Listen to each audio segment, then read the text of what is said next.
I yelled a lot. I was really mean. I was a bitch because I was like, I'm gonna fucking make this happen. Like this is happening. I don't care who I've got to take out, right, in my way. And if you're in my way, why do we eat our own? Why are we so hard on ourselves as women and hard on each other? We women kind of think we're all by ourselves. Like we think we're the only ones experiencing it, or that there's something wrong with us because we're getting treated a certain way, or we aren't as good, or we don't know if things might not come as natural to us, and so we're like, oh, I'm a piece of shit. And it's like, the ultimate compliment is to be considered an asset by those who know you. But what exactly does that mean, and how do we get there? I believe that there is a less discussed approach to becoming a person of value, a person who is successful, respected by others, and fulfilled. It's somewhere between the hustle culture and the ease and flow of manifestation. This podcast is designed to be a resource for the ambitious, the relentless, and the rare, who are breaking societal norms, going against the grain, and are open to unconventional practices as we study what it takes to be a true asset in every area of life.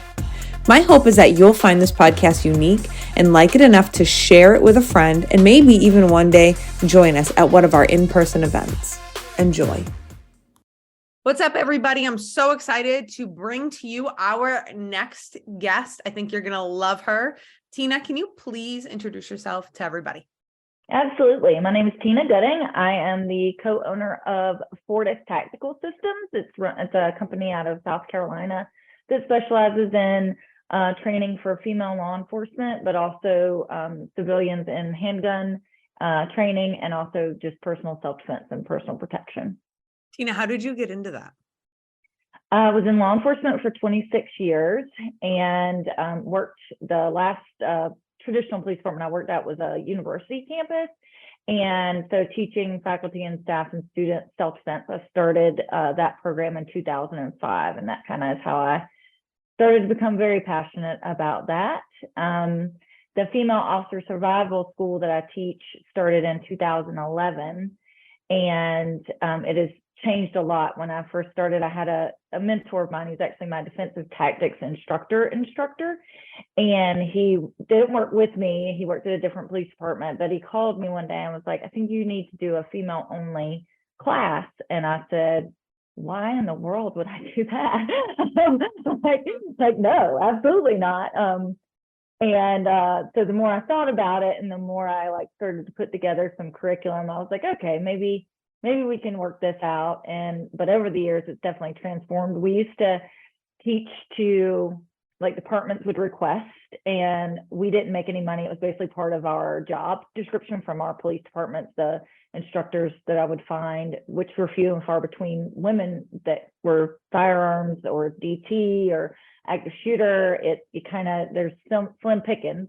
And then picking instructors who are there to actually teach, not really show what they know, but try to make sure that the students are getting something out of it, not just look at me as an instructor, was pretty hard too.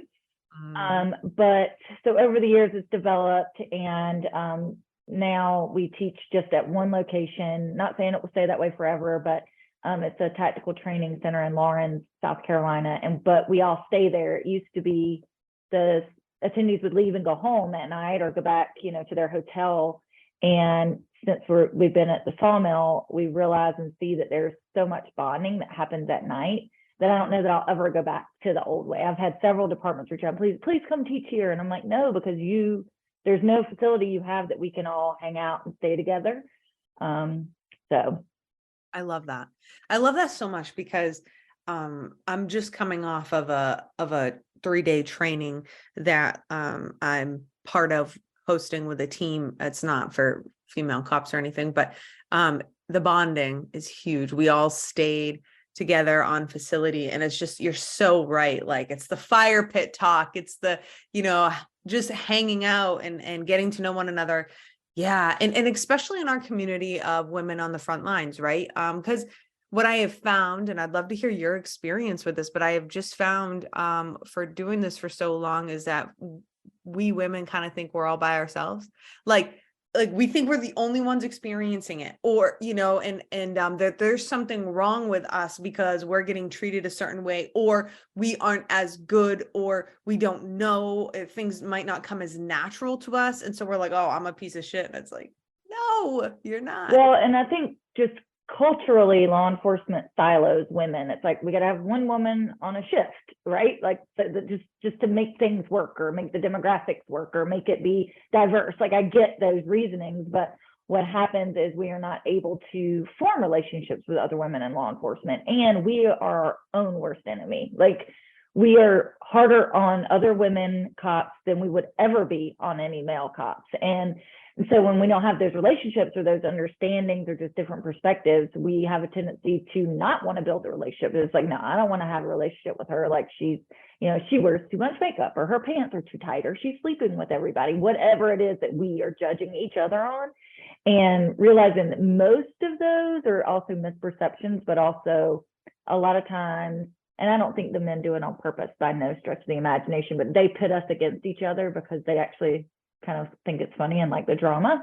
And we play into that instead of, fighting back, really. So, and I think just coming together, a room full of all women, nobody's judging. Well, and if we do, we say it out loud, right? Nobody's judging behind your back. We're just like creating an environment. And that's what I found to be so successful with female officer survival is there's a lot of time in training that you're the only girl. Maybe you're not confident in your abilities, but when you go in and you see you're the only girl, you automatically are like, I have to perform at 110% to be accepted. I have to. And then you get in your head, and then you get so nervous that you underperform. And that's where a lot of the confidence issue comes in. And so at female officer survival, it's like, let's do this. Let's figure out why you're doing what you're doing. Are you just doing it because some man told you to do it that way when they might not even know what they're talking about? Right. And that's just what you've done? Or are you doing it because this is how you feel strong, or you just don't know, you don't even know why you're doing it. You're just doing it. Right. And we really talk through that. And, it's like, I can give you a technique or a tactic, but it might not work for you. You're different. I mean, even though we are kind of the same, like our upper body strength is a little bit the same, but like I'm short. So we have some, taller women that like, using their lower body might be not as easy for them because they're too tall or their legs are too long. And so we work through it, and it's not like a one size fits all. And I think that environment helps women relax a little more and really actually learn. Like they're just not sitting there like all freaked out. They're actually listening and learning and processing. I love what you just said about that too.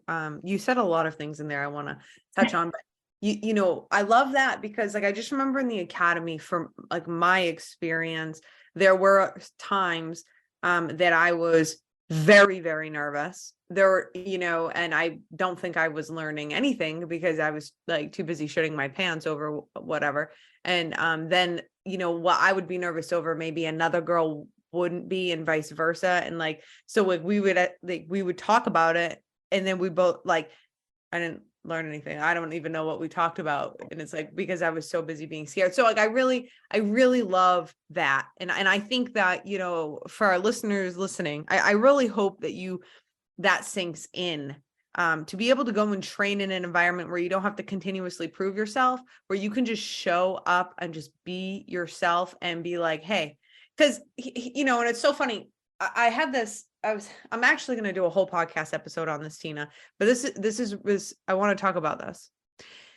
The illusion that what happens with us is that if we aren't comfortable with something, then we shy away from it. Like the illusion is we have to be great at everything, especially because you're a cop. So examples, and I know you know this. Okay, well, I'm not going to go train Brazilian jiu-jitsu, or I'm not going to go train in the martial arts because I'm a cop and I should be able to handle myself, but I really am not comfortable with it. But I'm not going out there and showing anybody that I'm this, and this. I'm not going to go train with my firearm. I'm not going to go and train with a bunch of guys because they're going to see that I'm not comfortable with it. Right. So we shy away, and that perpetuates the problem. That makes us a victim. And we don't want to be a victim of those circumstances. We have to, we have to find ways to face it head on, which is why I just love what you do so much, because it gives women an opportunity to, grab the, bull right by the horns, but do it in a way that, like you just said, they're going to learn. They're not going to be judged. They're going to be surrounded by women just like them, like-minded women. I love that.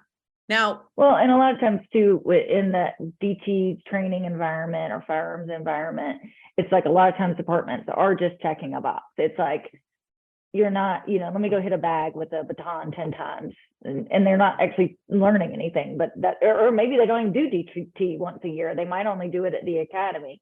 And this is the ability, and so they don't know what to do. And that then, to me, leads to so many uses of forces with a firearm that if they had the tools to be able to go hands-on and fight someone bigger than them, they would not need to resort to that. They would have other, options. But if they're not, nobody ever teaches them. And that's what's so funny to me. Is sometimes we hear, well, they're not getting in the fight. Well, they don't know what to do.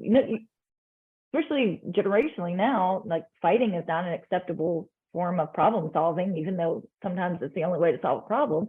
And so they come in law enforcement. We just think, well, they've gone to DT. It's like, well, defensive tactics is not a fight. Defensive tactics is using a technique that it's controlling somebody who lets you use the technique to control them. It's not a fight. But in their DTs, if they've got a guy partner, the guy usually is either so scared to touch him because he doesn't want to hurt him, or he doesn't want to touch a boob, or get accused of some kind of sexual harassment, or they're going 110% to kind of say, look, I have a bigger penis than you, which, whatever. And now they're just afraid of getting hurt. And so that it's just this, like you said, it perpetuates the standard of training that just is not there. 100%. 100%. I'd like to ask you something. What's your opinion on why do we eat our own? Why are we so hard on ourselves as women and hard on each other? I think culturally, I've done a lot of research on the conditioning of women, and then vice versa, the conditioning of men, and how it's very different. But I also think culturally, and we also are worse on ourselves because we created this, like, I'm an independent woman, I don't need anybody, which good, be an independent woman until that independent woman is what is making you burn out and you doing jobs that aren't your responsibility. It's invisible labor, basically. Like, you're doing things for everyone else because you think you're supposed to. And you're burning yourself out and not asking for help because I'm an independent woman. And if I ask for help, then I'm somehow not strong enough. And it's understanding there's got to be a balance of, and I think it's also because we just don't know. You come into a male dominated field and you're told you are to, or you feel like, maybe you're not, actually nobody says it, but sometimes they do, you're not a woman anymore, you're a cop. Yep. Which of course is asinine because you're still a woman, but we don't do training on what that means. How are we different? Why are we different? When you have a situation where you do have an officer, maybe that there is sexual relations going on, there's no conversation to say why it's not the best thing, or why it's not the most healthy thing, or why is this not going to help you in your career down the road. And I'm not saying it's fair. It's not fair, because a guy can sleep with whoever he wants and it doesn't matter, and we can't. And we know that. But no, if you don't have anybody in your command staff that's a woman, and statistically speaking, there's only 13% of women in law enforcement totally, and now you talk about a command staff or a mentor or somebody in the upper chain of command that's just usually not there. To be able to look at you and do it in a caring way where it's not judging, and say, this is why this might not be the best thing for you to do. And we just kind of turn our heads and we're like, well, whatever, none of my business. And I think that's how we end up going down these rabbit holes. And then we end up just hating other women because we're like, well, there you go. You look at what happened in Tennessee, and I saw so many officers bashing her. And I was like, look, you don't know what she's been through. No idea. No idea. So, and I fully agree. I fully agree with that. And I'm glad you brought up the Tennessee thing, because I don't agree with all these people bashing her, especially women. If you have no idea, I can tell you this. They're like, people will say things that I fucked my lieutenant. What? Like, okay. I mean, Autumn's fucked her whole police department. I've worked for 4 police departments, and I had sexual relations with one. I will tell you that. I'll be honest with you, the first department I ever worked for. And now I tell people, and I say, listen to me. Don't do what I did. Like, don't do this. Right. Like, I made a mistake. I was 3 months on the road, but the thing is like, I did it much worse than you. First department I've worked for, I wish I could count how many of my coworkers I slept with. I don't remember. And but the thing it was for me, it was a way to, I don't want to say for me, I thought it was a way of establishing control and power in a situation that I did not feel I knew how to control. And I knew that with that, I could, to a certain extent, is my way of thinking. And because I didn't know any better. I didn't realize that wasn't actually control and power. It was really, I was in a situation where I just felt powerless. So that was my way of taking back my power, I thought. No. And thank goodness I had a second chance. I went to a different department and was able to rebuild my reputation, my career, And thank you for being vulnerable with me. And because I think women need to know that, like, you know, and I will be honest, and I'll out myself right now. Like, I used to address this shit very harsh and very in a judgmental way. It was not coming from a place of love. I did fall into, and again, it's on a different podcast, but I'll just tell you, like, I did fall into the eating our own. I did this whole like us against them mentality. And it was us, like this kind of female cop versus that kind of female cop. Like, what the fuck is that bullshit? That was a girl who was insecure, and I was trapped in fear. Okay. And I can tell you this, I still keep that stuff up because I want people to see how far I've come. And I want women to see, like, yeah, this is like what perpetuates, but we don't have to be that way, because I'm not that way anymore.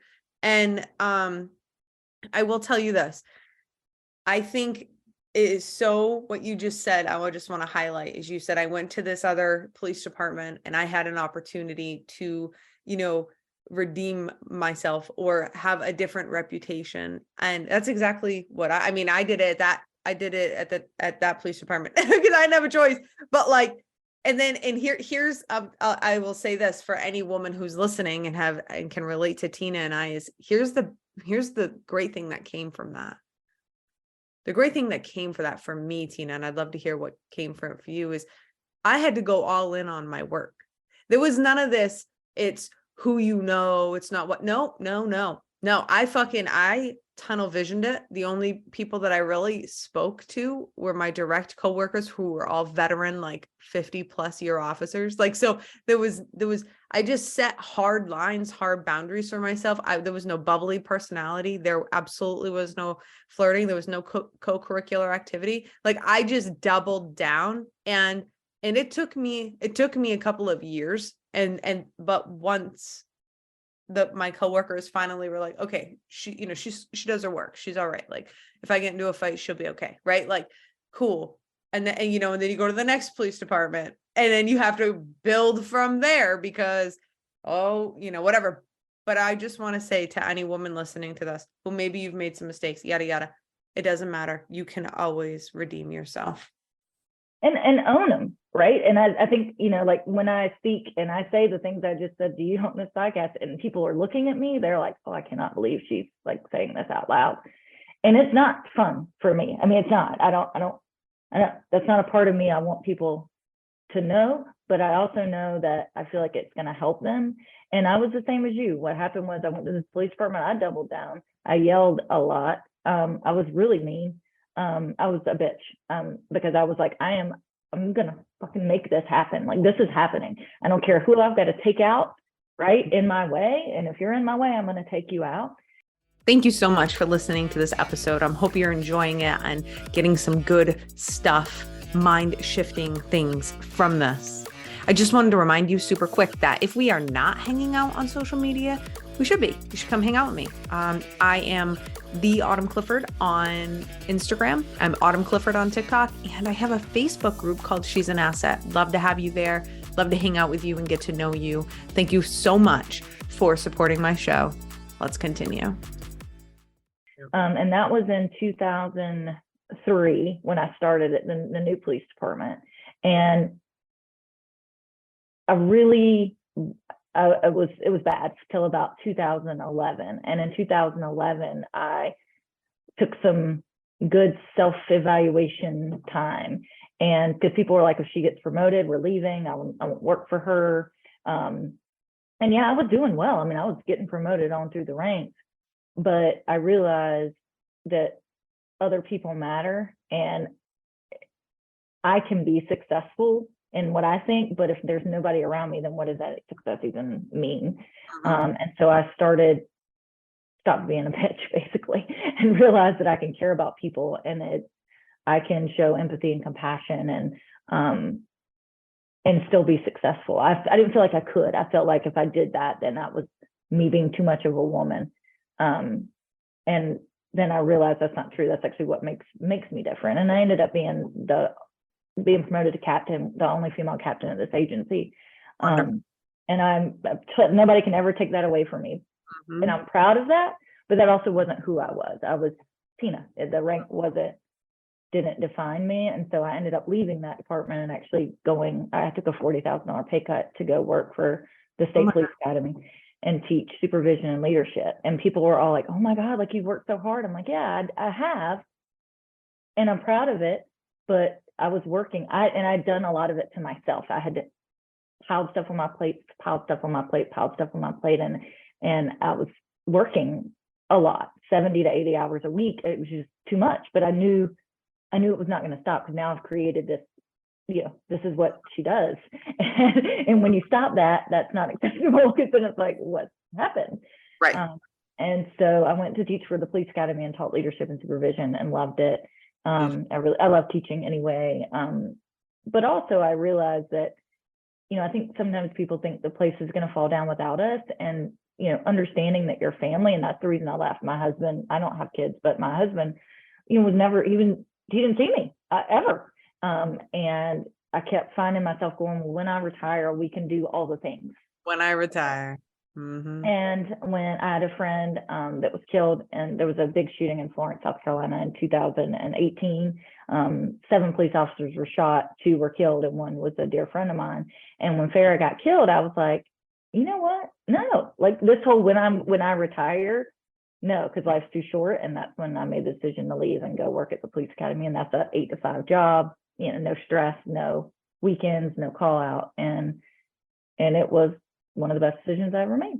And then I retired last year. We both retired, actually. I retired last year. My husband just retired a month ago. So happy retirement. That's amazing. Thanks.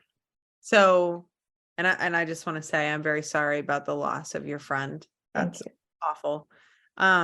So, and then, but you've been doing this female police officer training since 2011. Yes. And yes, go ahead. Sorry, I had to ask your question. That's okay. So okay, now so you started, and it obviously, like you said, doesn't look like what it looks like today, but can you talk about it? I want to know, and I know the listeners want to know, like, what happens when we come? How do we come? What does it look like? Like, yeah, tell me all the things. So it started out really as just like shooting and fighting. Like it was just like, that's what it was for. Like teach them how to shoot, help their confidence in shooting, also help their confidence in fighting. And it's really evolved into much more than that. It's really evolved into a community of women who come together from all over the country. Like we have a class in a couple weeks, and we have 6 different states, 11 different departments. And they come together. And so really we start off with like, kind of your why, what are some issues, some differences between men and women, maybe what are their expectations of the class. Some of them absolutely don't want to be there, and you can see it on their faces. I don't want to go train with a bunch of women where all we do is whine. I think that's what sometimes we think. And some of them, their departments force them to be there. And what I mean is sometimes departments think that like we have an issue or a problem, or we're untrainable, because sometimes we can be difficult, mainly because we do want to succeed so bad, that failure really, really inhibits our ability to grow. Once we've screwed up at something or messed something up, we shut down. And a lot of departments are like, well, fix her. That's what they tell me. I'm like, well, I she's not know. broken. She's not broken, first of all. But anyway, so they come and they don't want to be there. I get that phone call a lot too. Can you fix her? Yeah. What? She's not broken. But they don't know how to communicate, and they don't understand what we think and why we're thinking the things we're thinking, like where our hangups and stuff are, which I understand they're men, so that's understandable. But so they come. The facility is beautiful. It's like 200 acres, and it's like 12 different ranges, and we've got like separate classroom. There's like this big barnuminium that has like dorm rooms in it, and a big kitchen and a living room and a common area, a big fire pit out back. And we come together, and then that night we hang out. Not everybody comes the night before just because of, family and different things. And so we just kind of chill that night. And then my husband cooks. So he cooks all the food. He like smokes a pork butt, and we do pulled pork. And so the food is phenomenal. And then we start out with usually have about 4 or 5 instructors that with me who are females from all over the state, all different ranks from FTO to captain, that just they're passionate about the class because they've been through it. So you can't teach until you've been through it. And so they will come through it and say they have, an interest in being one of the cadre. And so I have like a little interview process, and so it's really cool. And so so we just kind of tell a little bit about ourselves, and then we start shooting and fighting and doing DT. And but it's also, like I said, it's an environment where if I say do this thing, I am like telling them why, not just do it because I said so. There's, I'm giving them the why behind it, and they really appreciate some of those insights. Like I said, because some of them were just told shoot the gun this way, and that's why they've done it, and they don't really know why it's beneficial. And then because like women, like a lot of times we are really good shots, but we get in our head, and even I do, and I know I'm a good shot. But and it was funny because I was trying to train. I was practicing. We had a firearms instructor recert coming up, and I was like super nervous about it because why? I don't know. I'd never failed it, but I was super nervous. Normal. So, my husband takes me to the range, and he's like, "What are you thinking about?" I'm like, "I don't know. Did I turn my curling iron off? What do I need to get for groceries tonight? Did I feed the dog this morning? I need to vacuum." And he's like, "Are you serious?" And I was like, "Yeah, why? What are you thinking about?" He's like, front sight squeeze. That's it. I was like, "Yeah, well, women aren't built like that." Right. So, and so we talk about kind of those things, and how, like, when I ask them, like, how many of them have ever shot perfect, or do they think they could shoot perfect? It's really their mind that's telling them they can't, and that has nothing to do with their technique. And so we just, make it better for them, because I tell them, like, next time you go to the range, I want you to think, I'm going to shoot perfectly. And if you don't, guess what? Who cares?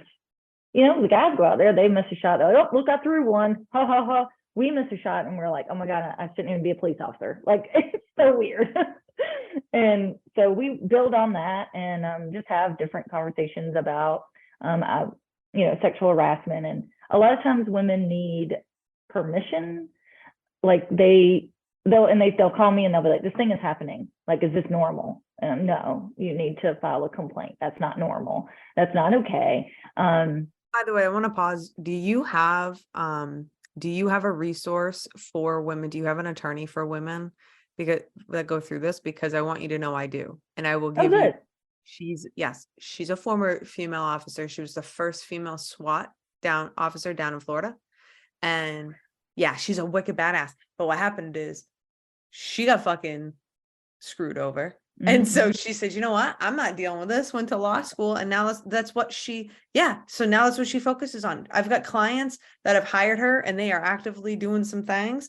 And so I want to give you her. I want you to have her as a resource, because she's incredible. Oh, I would love that. When I just got through with a civil lawsuit, and I just happened to have a good, he just was like, I didn't know him, but he was passionate about the case. And so he's awesome too. But I think sometimes we get told, like, put on your big girl panties. You should be able to take a joke, right? And knock it up. And some things, yes, right. Some things I'm like, oh, that's just banter. Like, that isn't inappropriate. Like, but if it is, then tell them that made you feel uncomfortable. Don't just take it. But it's also, I would tell when I was teaching leadership and supervision, I'm like, yeah, like I can take a criminal saying weird, gross, dirty things to me. I signed up for that.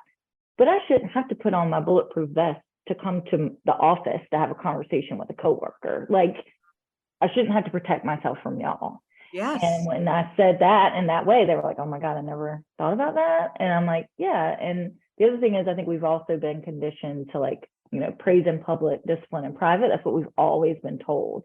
And so when you have someone that says something that's inappropriate, especially if you're a supervisor, you're like, well, I can't say anything to them because it's not, you're supposed to discipline in private, but also giving them permission to say no. When it's something like that, when it comes to cultural norms, if you don't correct it on the spot, it will never get corrected because people are going to think it's okay. You bring up a really valid point.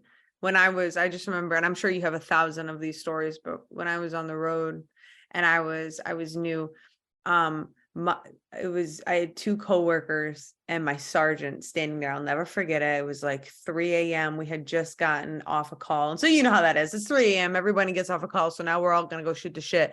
And so now we're shooting the shit and we're sitting outside of our cruisers.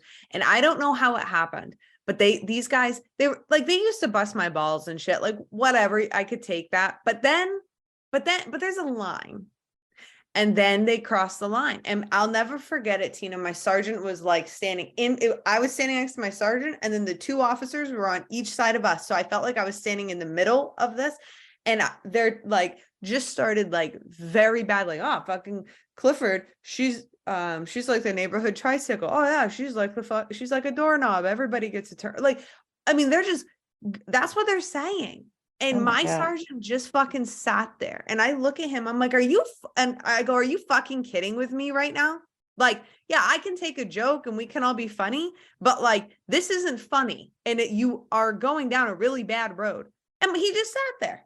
You go, oh, this is kind of funny. Cause he kind of thought it was funny, But what happens then is now you look like you're like sensitive, it's like, oh, well, look at her now. She's getting on now. We're making her mad. And it's like, no, it's not okay. Like, stop it. And but like I said, with a lot of times we need permission when everyone else around us is laughing, we think, well, we're just supposed to laugh too.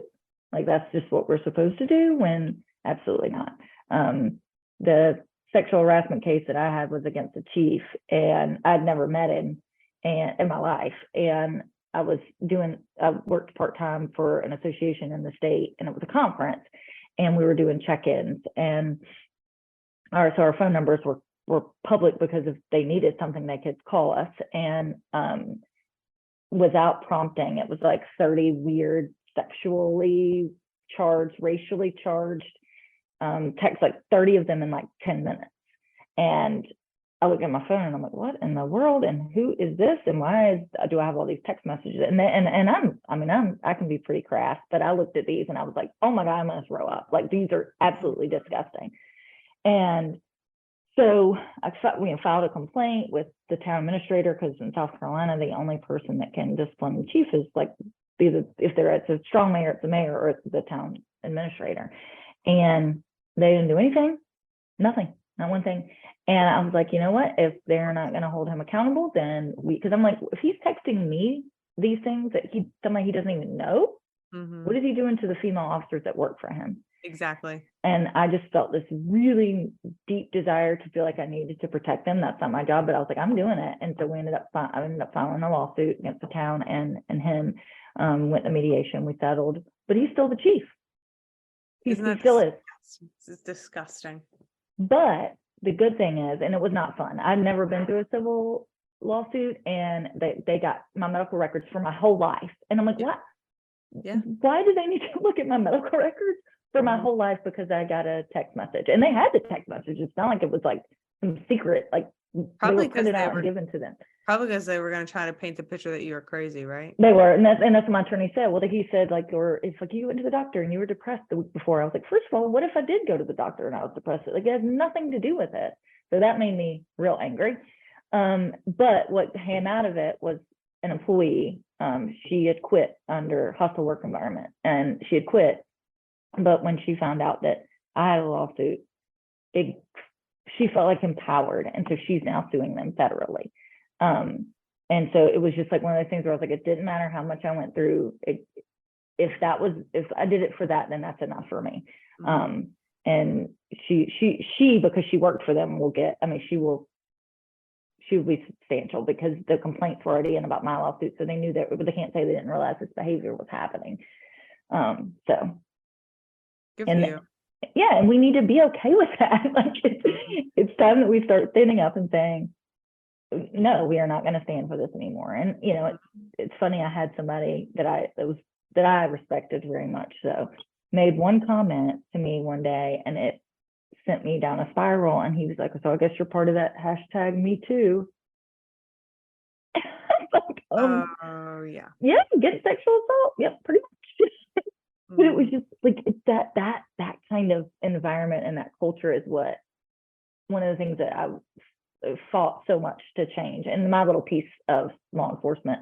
And I still fight for that today and still train on that. And, you know, understanding just because we're changing something doesn't mean we were doing it wrong before. It just means we're changing it.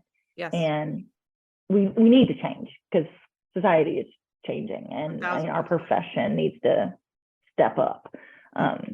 Yeah. So And I fully agree.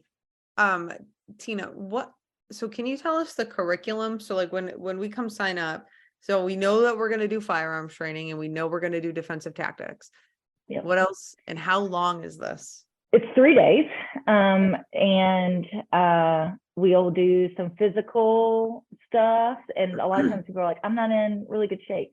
Well, it's not really about your shape because the people who come, they get pushed to their limit. Not everybody is on the same level. I mean, I've had professional MMA fighters come to the training and they get pushed because that's their limit. And then the other ones who may be a little overweight or should be working out and don't, I think they start to realize that they need to go to the gym more, because that's the other thing that I preach is that like you're the only one that can control your physical fitness. And if you can't do some of these things, then when you can't back your people up or you can't carry them out of where they need to be carried out of, that's on you.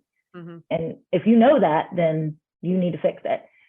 You know, I don't want to say I'm tough on them, but I am. Like it's like you need to push yourself. There's a lot of some physical, there's a couple competitions that they have to do, like a little stress course that they do some DT stuff and running. There's some we do some like weights where you clean the different, dumbbell and then you shoot and clean some more and shoot, clean some more and shoot. So some suicides. There's a workout every day. And so we, incorporate physical fitness because I don't think we focus enough on that. You become a cop and you got to pass the PAT. But then after that, our physical agility test is what we call it. I don't know what y'all call it, but then after that, we don't care. I mean, you're gonna be fat and it's fine. And it's like, no, it's not fine. Right. Right. And so yeah, so we do some jujitsu, some Krav, some scenarios with airsoft, there's like decision making, Nice.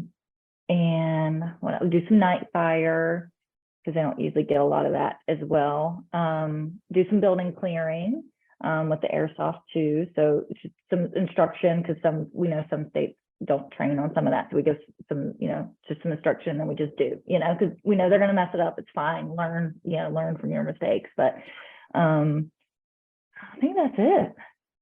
It sounds incredible. It sounds incredible. And so where would we go to sign up, Teena? So our website, and we also have North American Rescue come and they do a tactical or a combat casualty care block too with tourniquets and stuff. And so it's fortistactical.com and we have, I think, 2 spots left in September. And then I just opened a December class. Nice. And if people are flying in, like, one of the things we get is, well, can we come a day early? And yes, the facility is there. They're open so people can stay the night before, but it's $750, but that includes all your lodging, all your food, all the training. And so it's really all inclusive. And I think the departments really kind of eat that up and because they don't have to worry about like finding rooms or hotels and per diem and all that. It's just everything is there.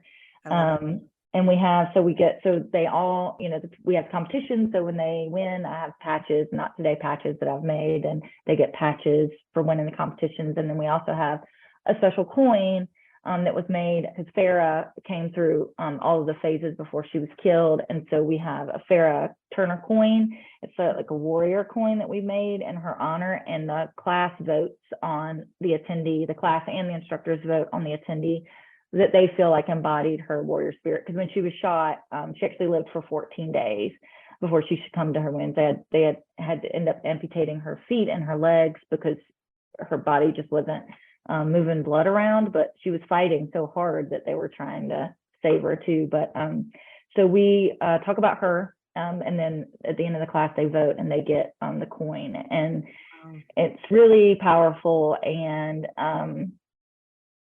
by the end of it, they feel like they've accomplished something. And most of them, even when they came hating it, they leave feeling like, okay, like this, it makes sense. And they feel like and we have a secret Facebook page that everybody gets added on, and we take hundreds of thousands of pictures during the class. And so they get pictures and videos of themselves. And I have several girls who come to class together. They like go on vacations yearly together now. Like it warms my heart. And but it's also a place where if they have a question, they can just like ask a question on the Facebook page and get, it's like 500 people on the page. And so that's cool to see them do that. Love too. That. These are our shirts. And it was funny because they'll go to like a conference or something and they'll get on the page and they're like, if you're coming to this conference, wear a FOSS shirt so we can find each other. Oh, yeah. I love that. That's amazing. I love the camaraderie. So good. That's the best. That's the best. So thank you so much, Teena. I'm so happy to have you on. This is such a wonderful resource. Ladies, do not sleep on this at all. And I bet your agency would send you, but if they don't, it doesn't matter. $750 is nothing for 3 days. We have a lot of ladies that pay out of their pocket. I have one from Connecticut who she's like, can I pay you every month? And I was like, yep. So she gets an invoice and she pays a little bit every month so that she can afford to come. Her department's going to let her drive her patrol car and give her the ammo, but they were not going to pay. And so we have a lot of ladies that pay for their own way. I love that. All right. So, and how can we find you on Instagram? Fortis Tactical. Okay. Can you spell it? Yep. FORTIS TACTICAL. Good. Okay. I'm going to put that in the show notes, ladies, but make sure that you go check Teena out. I love watching her social media. I love everything that you're doing down there. And I want as many of our listeners to come down because this training is invaluable. Everything that you're saying, the camaraderie, everything. So I'm so excited to have you on here. Thank you for taking the time. Before we hop off, is there anything that you would like to leave our listeners with? One of the things that really I think it's important is to understand, to highlight the fact that you're a woman. Be proud. Don't try to hide it. Because I have a lot of ladies that say, well, what if I get this job because I'm the only girl that put in? Who cares? Who cares? Get the job and then go fucking kill it. Like don't let that stuff, but also understand that men will put in for a job before they're ready. Women will not put in for a job or a promotion until they're like 110% ready. Yeah. And what happens is we wonder why there's no women sitting at the table. Mm-hmm. Well, you're never really going to be fully ready, right? It's just the way it is. Like put in for the job and then find resources and people out there who've done it before. Don't try to reinvent the wheel, but put in and take those chances, because that's the only way that we're going to have that seat at the table, is if we fight to sit there. I love it. Absolutely. All right, Teena, thank you so much. Thank you to our listeners, and we'll see you next time. Thank you so much for listening to this episode of the She's an Asset podcast. If you wouldn't mind, could you please share this out? The only way we grow and I can get this out to as many people as possible is with your help. So we're kind of in this together. And the good thing is I know you have my back. So I want to say thank you and ask for you to share the show. And if we're not hanging out in the socials, I hope that you'll come and hang out with me. I'm Autumn Clifford pretty much everywhere. Thank you so much. See you next time.